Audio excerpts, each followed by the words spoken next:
అదే RTV app వార్తల్ని క్షణాల్లో చదివే అవకాశం ఉంటుంది. ఒక న్యూస్ పేపర్, ఒక టెలివిజన్ ఛానల్ మీ చేతుల్లో ఎప్పుడూ ఉంటాయి. అన్ని రాజకీయ పార్టీలు అభ్యర్థులను ప్రకటించిన తర్వాత మొత్తం ఎక్కడ చూసినా చాలా చోట్ల అసమ్మతి రాగాలు వినిపిస్తున్నటువంటి పరిస్థితి.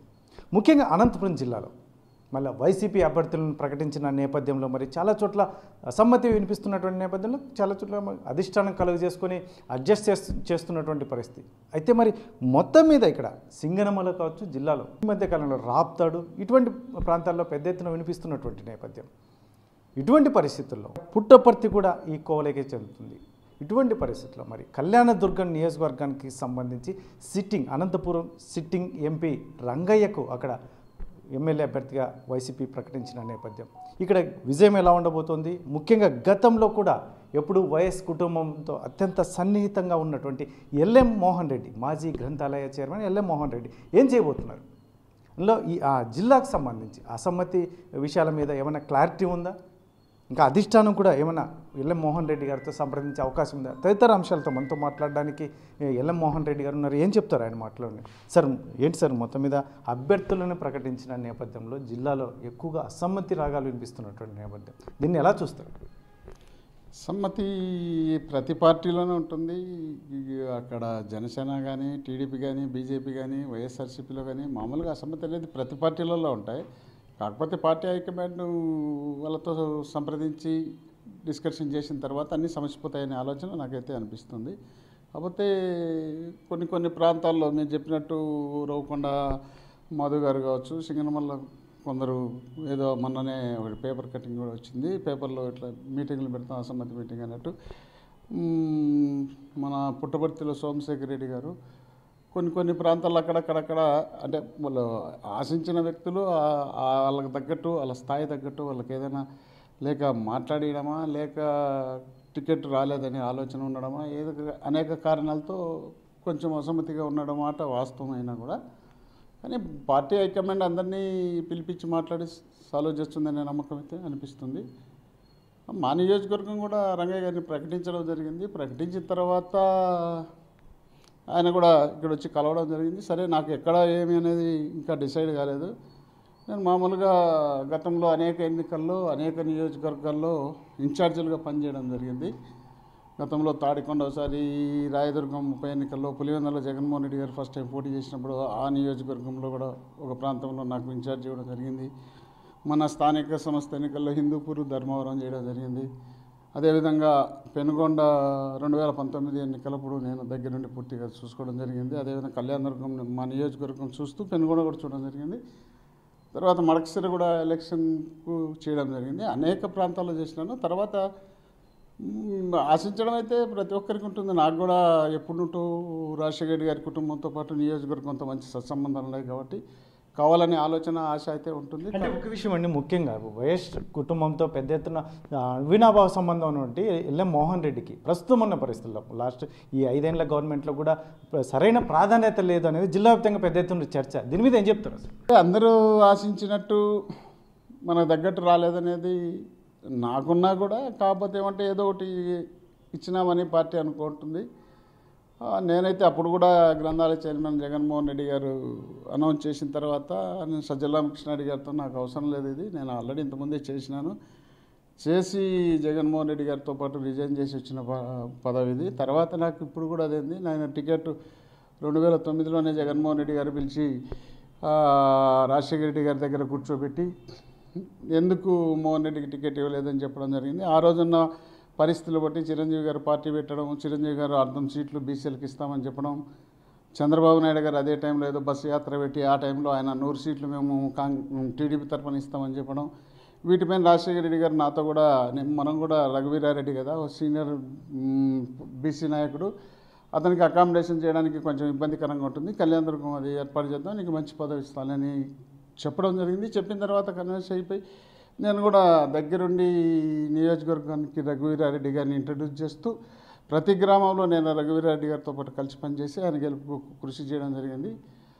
తర్వాత జరిగినటువంటి పరిణామాలను బట్టి ఇంక రాష్ట్ర విభజన రకరకాల కారణాలతో జరుగుతూ వచ్చినాయి. తర్వాత 2014లో బీసీ సామాజిక వర్గానికి సంబంధించి ఇవ్వడం జరిగింది. ఆ తర్వాత 19లో ఇంకా జగన్మోహన్ రెడ్డి గారిని అనేక రకాలుగా ఇబ్బందులు పెట్టడంతో పాటు పాదయాత్ర చేయడం రకరకాల సమస్యలతో జగన్మోహన్ రెడ్డి గారు ఉంటే ఇప్పుడు మనం టికెట్ అడగడం కూడా ఎందుకు లేనట్టు నేను ఆ ఇంట్రెస్ట్ కూడా చూపలేదు. అప్పుడు తర్వాత మంచి పోస్ట్ వస్తుంది అయితే అనుకున్నాము. కాకపోతే ఆ ఈక్వేషన్స్ లేక జగన్మోహన్ రెడ్డి గారు అయితే పర్సనల్గా నాకైతే ఖచ్చితంగా చాలానే ఉంది. ఎక్కడో ఏదో డిఫరెన్స్ జరుగుతుంది. ఆ డిఫరెన్స్ వల్ల నేను వెనుకబడిపోయినానని నేను కూడా అనుకుంటాను. ఎందుకంటే ఒక ముఖ్యమంత్రి స్థాయిలో దారిలో వెళ్తూ చూసి సంబంధించినటువంటి నాయకులకు ఫోన్ చేసి మోహన్ రెడ్డిని పిలిపించి మంచి విచారించండి, ఏం కావాలో ఏ పోస్ట్ కావాలని టైప్లో మాట్లాడము. ఆ మాట్లాడిన తర్వాత వాళ్ళు చెప్పడము, తర్వాత అనేక రకాలుగా చెప్పడం జరిగింది. ఆ తర్వాత నాకు లాస్ట్ వరకు స్టేట్ కార్పొరేషన్ వస్తుందని చెప్పడం జరిగింది.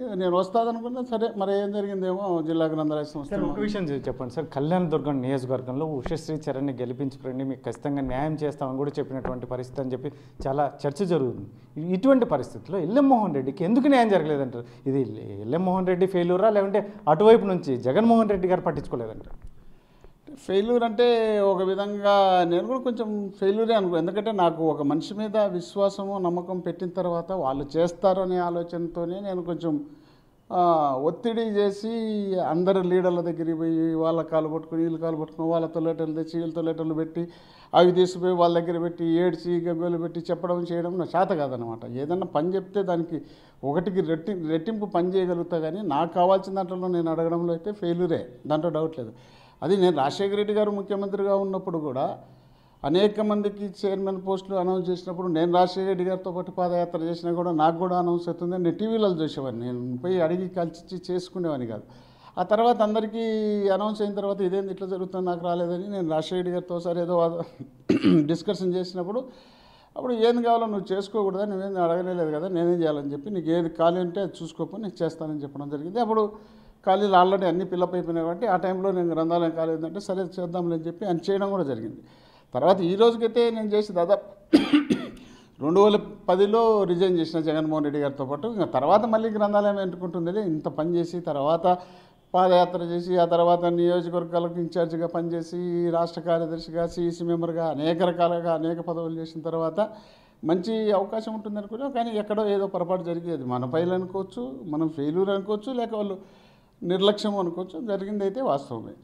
సార్ ఇప్పుడు సిట్టింగ్ ఎంపీ అనంతపురం ఎంపీకి రంగయ్యకు కళ్యాణదుర్గం నియోజకవర్గం అనౌన్స్ చేసిన నేపథ్యంలో అక్కడ చాలామంది అసమ్మతివాదులు మేము చేయలేము అని చెప్పేసి బాహటంగానే చెప్తున్నటువంటి పరిస్థితి అని చెప్పి మీ ఇంటర్నల్గా చర్చించుకున్నటువంటి పరిస్థితి. ఇటువంటి పరిస్థితుల్లో ఎల్ఎం రెడ్డి ఏం చేయబోతున్నాడు? ముఖ్యంగా ఎందుకు స్తబ్దతగా ఉండాల్సిన పరిస్థితి ఎందుకు వచ్చింది?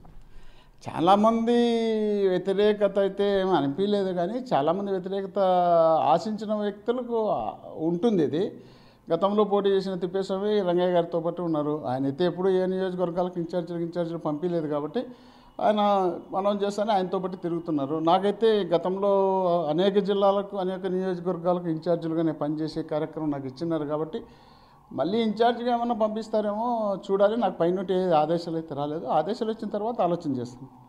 అంటే ఎల్ఎం రెడ్డి ఈ ఎన్నికల్లో యాక్టివ్గా పార్టిసిపేషన్ చేయట్లేదు, వైసీపీ తరఫున ఎందుకు స్తబ్దతగా ఉన్నారు? ముఖ్యంగా కళ్యాణదుర్గం నియోజకవర్గంలో ఎల్ఎం రెడ్డి కూడా కీలకంగా ఉన్నటువంటి పరిస్థితి అని ఈ వైసీపీ వర్గాలు చెప్తున్నటువంటి పరిస్థితి.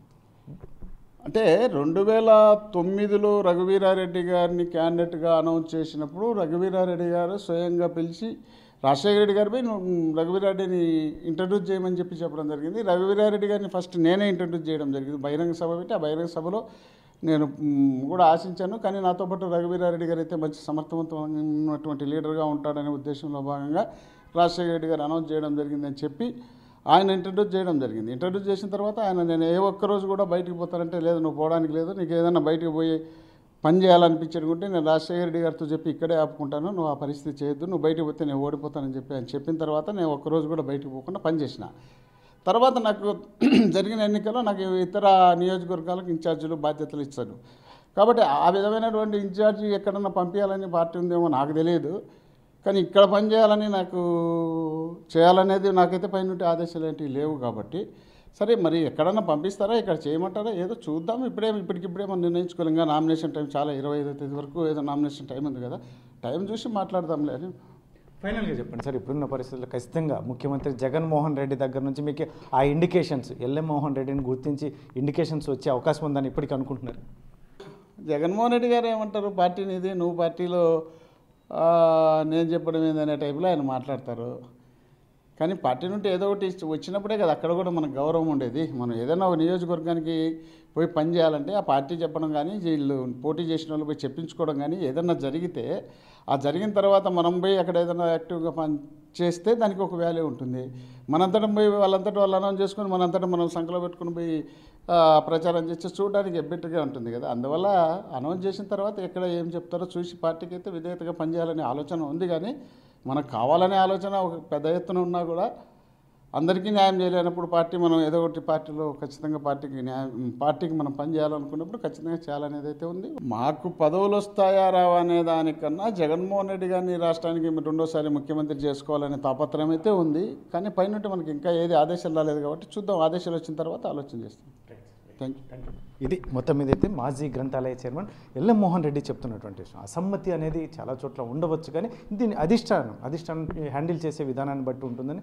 గతం నుంచి నేను వైఎస్ ఫ్యామిలీకి చాలా దగ్గర సంబంధాలు కలిగిన వ్యక్తిని అయినప్పటికీ కూడా ఈ మధ్య కాలంలో ఈ 5 ఏళ్ల కాలంలో ఖచ్చితంగా నాకు కూడా పదవుల పరంగా న్యాయం జరుగుతుందని ఎదురు చూసిన మాట వాస్తవమే. కాకపోతే కొన్ని అనివార్య కారణాల వల్ల రాలేకపోయి ఉండొచ్చు. కానీ ఇప్పటికైనా జగన్మోహన్ రెడ్డి గుర్తించి, ముఖ్యంగా ఇక్కడ కళ్యాణదుర్గం నియోజకవర్గంలో వైసీపీ అభ్యర్థి గెలవాలి అంటే ఖచ్చితంగా ఎల్ఎం మోహన్ రెడ్డి కష్టపడి పని చేయడానికి సిద్ధంగా ఉన్నాడు. కాకపోతే అక్కడ నుంచి ఇండికేషన్స్ వస్తే ముఖ్యమంత్రి జగన్మోహన్ రెడ్డికి సిద్ధంగా ఉంటూనే మరోవైపు ముఖ్యంగా ఎందుకంటే ఆది నుంచి మేము వైఎస్ ఫ్యామిలీకి కట్టుబడి ఉన్నటువంటి పరిస్థితి, చాలా సత్సంబంధాలు కలిగినటువంటి వ్యక్తులు. ఇటువంటి పరిస్థితుల్లో జిల్లాలో మాకు న్యాయం జరగలేదు అనేది ఒకటి వైపు ఉన్నప్పటికీ మాత్రం, కాకపోతే రెండోసారి జగన్మోహన్ రెడ్డిని ముఖ్యమంత్రిగా చేసుకోవడానికి శాయశక్తులా కృషి చేయడానికి అయితే సిద్ధంగా ఉన్నామని ఎల్ఎం మోహన్ రెడ్డి ఒకవైపు చెప్తూనే, మళ్ళీ ఈ అసమ్మతి అనేది ఖచ్చితంగా చాలా చోట్ల చాలా నియోజకవర్గాల్లో ఉన్నప్పటికీ అధిష్టానం అది చూసుకుంటుంది. కాకపోతే ఎల్ఎం మోహన్ రెడ్డి పని చేయడానికి సిద్ధంగా ఉన్నటువంటి నేపథ్యంలో ముఖ్యంగా జగన్మోహన్ రెడ్డి నుంచి ఇండికేషన్స్ వస్తే మాత్రం మేము గ్రౌండ్ లెవెల్లో పనిచేయడానికి ఎప్పటికీ సిద్ధంగా ఉన్నామని చెప్పేసి మాజీ గ్రంథాలయ చైర్మన్ ఎల్ఎం మోహన్ రెడ్డి చెప్తున్నటువంటి పరిస్థితి. కెమెరా పర్సన్ సుధాకర్తో చల్లాకి నాయుడు, RTV, అనంతపురం జిల్లా.